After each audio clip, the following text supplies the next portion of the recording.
ഇപ്പോൾ നാം ശ്രവിച്ചുകൊണ്ടിരിക്കുന്നത് morning voice എന്ന ആത്മീയ ശുശ്രൂഷയാണ്. ഇന്ന് അപ്പോസ്തല പ്രവൃത്തിയുടെ പുസ്തകത്തിൽ നിന്നും പഠനം നയിക്കുന്നത് കർത്താവിന്റെ ദാസൻ കുഞ്ഞുമോൻ തോട്ടപ്പള്ളി. പ്രാർത്ഥനയോടെ ശ്രവിച്ചാലും. വെള്ളത്തിൽ കൂടി ഞാൻ കടന്നിടിലും വെള്ളമെന്നീതേ കവിയുകില്ല. വെള്ളത്തിൽ കൂടി ഞാൻ കടന്നിടിലും വെള്ളമെന്നീതേ കവിയുകില്ല. വെന്തു പോകില്ല ഞാൻ തീയിൽ നടന്നാൽ എൻ താതൻ എന്നോട് കൂടെയുണ്ട്. വെന്തു പോകില്ല ഞാൻ തീയിൽ നടന്നാൽ എൻ താതൻ എന്നോട് കൂടെയുണ്ട്. ദൈവനാമത്തിന് മഹത്വമുണ്ടാകട്ടെ.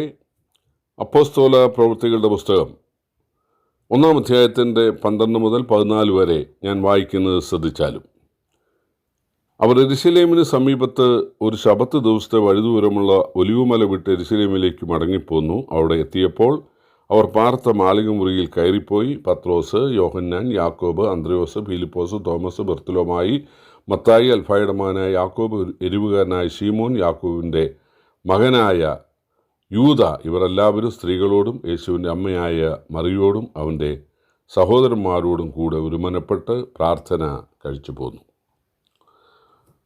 നമ്മുടെ കർത്താവ് ഒലിവുമലയിലെ ബേഥാന്യയിൽ നിന്നാണ് സ്വർഗ്ഗാരോഹണം ചെയ്തത്. യേശു ജനിച്ചത് ബേത്ലഹേമിലാണ്. അവിടെ ഒരു പുൽത്തൊട്ടിയിലാണ് യേശുവിനെ കിടത്തിയത്.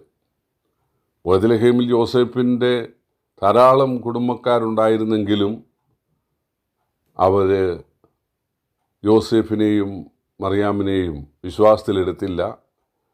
അതുകൊണ്ടായിരിക്കാം ഒരു വീട് തുറക്കപ്പെടാതെ പോയത്. പക്ഷേ വഴിയമ്പലത്തിലും അവർക്ക് ഇടം ലഭിച്ചില്ല. അതുകൊണ്ടാണ് വിജനമായ ഒരു സ്ഥലത്ത് യേശുവിന് പറക്കാനിടയായതും കന്നുകാലികളെ കെട്ടുന്ന മൃഗങ്ങളെ കെട്ടുന്ന സ്ഥലത്ത് അതിൻ്റെ പുൽത്തൊട്ടിയിൽ കിടക്കുവാൻ ഇടയായതും. എന്തായാലും ബേത്ലഹേം യേശു സ്വർഗ്ഗാരോഹണത്തിന് തിരഞ്ഞെടുത്തില്ല. 30 വർഷം നസറേത്തിൽ ആണ് വളർന്നത്. വളരെ പവിത്രമായിട്ട് യേശു ജീവിച്ചു. വിശ്വസ്തമായിട്ട് തച്ചുമണി ചെയ്തു. പതിവായിട്ട് പള്ളിയിൽ ശബത്തിൽ വന്നിരുന്നു. പക്ഷേ യേശുവിൻ്റെ ഒന്നാമത്തെ പ്രസംഗം തെറ്റിദ്ധരിച്ച ആ പള്ളി പ്രമാണികളും തൻ്റെ അയൽക്കാരും ഒത്തുകൂടി യേശുവിനെ അവരുടെ പട്ടണം പണിതിരുന്ന മലയുടെ വക്കത്ത് കൊണ്ടുപോയി തലകീഴായി തള്ളിയിട്ട് കൊല്ലുവാനാണ് ഒരുങ്ങിയത്. അതുകൊണ്ട് നസറേത്ത് സ്വർഗ്ഗാരോഹണത്തിന് യേശു തിരഞ്ഞെടുത്തില്ല.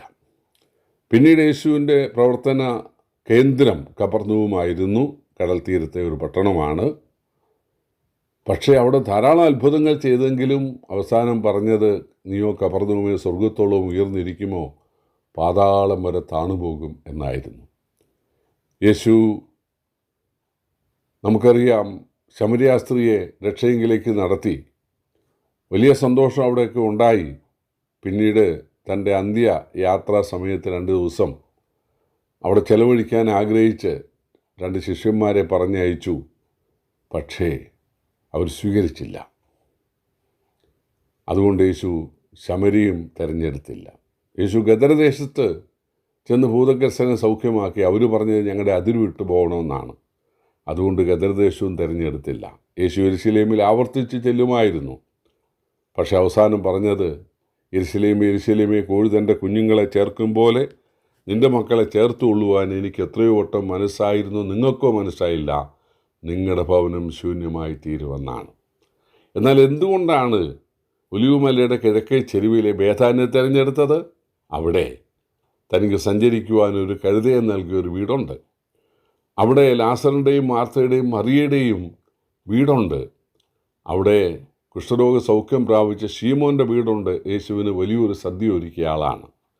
അപ്പോൾ യേശുവിനെ വിശ്വസിക്കുന്ന ധാരാളം ആളുകൾ, പ്രത്യേകിച്ച് ലാസറിൻ്റെ ഉയർപ്പോടുകൂടെ ധാരാളം യഹൂദന്മാർ യേശുവിനെ വിശ്വസിച്ചു എന്ന് നാം വായിക്കുന്നുണ്ട്. അതുകൊണ്ട് തന്നെ സ്നേഹിക്കുന്ന ആളുകളുള്ള ബേഥാന്യയാണ് യേശു തിരഞ്ഞെടുത്തത്.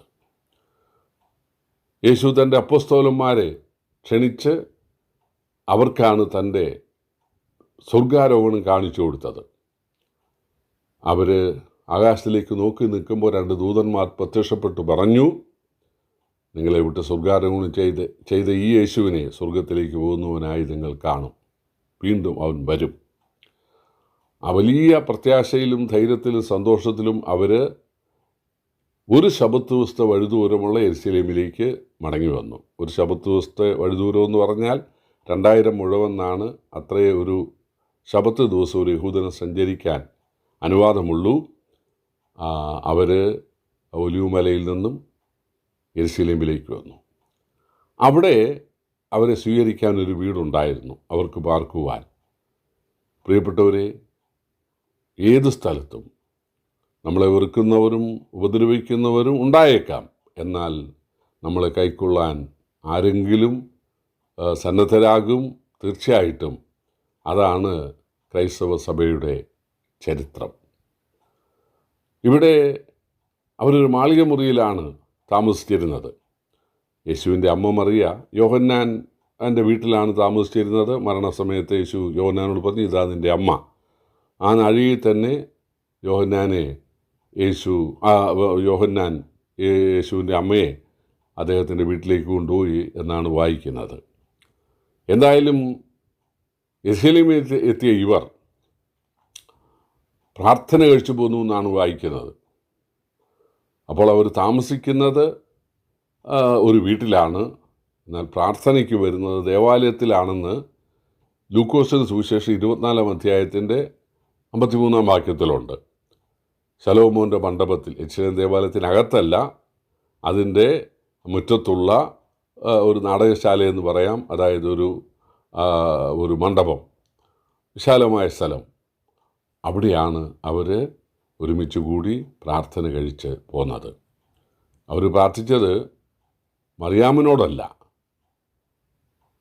മറിയ ഉൾപ്പെടെ ദൈവത്തോട്, പിതാവായ ദൈവത്തോട് പ്രാർത്ഥിക്കുകയായിരുന്നു. അവർ പ്രാർത്ഥിച്ചത് പരിശുദ്ധാത്മാവ് വരാൻ വേണ്ടിയല്ല. പരിശുദ്ധാത്മാവ് വരാൻ വേണ്ടി പ്രാർത്ഥിക്കണമെന്ന് യേശു പറഞ്ഞിട്ടില്ല.